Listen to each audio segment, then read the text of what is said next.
আজকে 2রা এপ্রিল। আজকে থেকে আমরা ত্রিপুরা মধ্য শিক্ষা পর্ষদের খাতার মূল্যায়নের কাজ শুরু হয়ে গেছে। আমাদের দ্বাদশ শ্রেণী ক্লাস 2 স্টেজ দুটো স্কুলে মূল্যায়নের কাজ চলছে।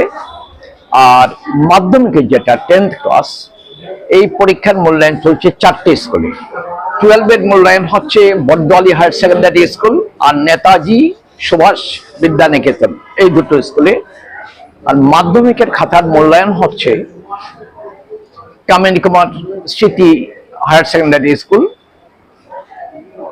বজ্জং girls higher secondary school, Bijay Kumar girls higher secondary school আর Bani Vidyapith higher secondary school, এই 4টে স্কুলে সব কাজ ঠিক মতো শুরু হয়ে গেছে।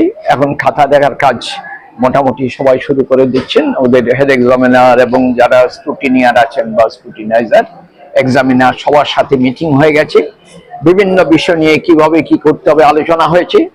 আর আমি একটার পর একটা সেন্টার, যেখানে ভেন্যু, যেখানে খাতা ইভ্যালুয়েশন, এগুলো আমি ঘুরে দেখছি।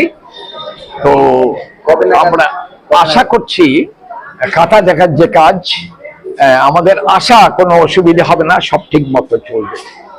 আর আমাদের টার্গেট দিন 15-র মধ্যে, 15 দিনের মধ্যে খাতা দেখা শেষ করবে।